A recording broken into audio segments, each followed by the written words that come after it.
Does Article 12 encompass only instrumentalities of state or also private bodies performing state functions?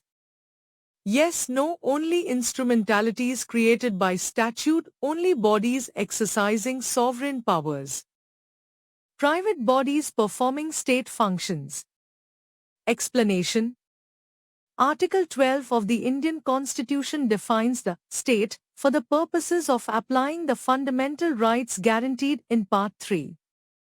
While it explicitly includes the Government and Parliament of India, the government and legislature of each of the states, and all local or other authorities within the territory of India or under the control of the Government of India, the crucial expansion comes through judicial interpretation.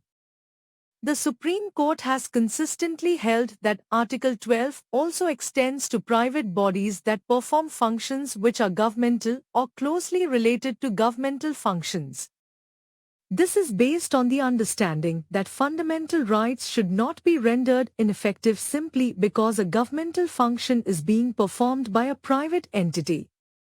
Key factors considered include the degree of government control, the nature of the functions performed, and whether the body exercises public power.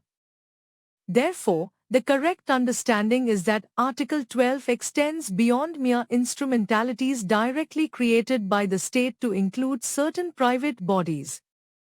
Why other options are less suitable? Yes is too brief and doesn't capture the nuance that only some private bodies are included, those performing state functions. Only instrumentalities created by statute is too narrow as it overlooks the judicial interpretation that includes private bodies performing state functions, even if they are not created by statute. Only bodies exercising sovereign powers is also too narrow. While the exercise of sovereign powers is a significant factor in determining whether a body falls under Article 12, it's not the sole determining factor. Bodies performing significant public functions closely related to governmental functions can also be included, even if those functions are not strictly sovereign.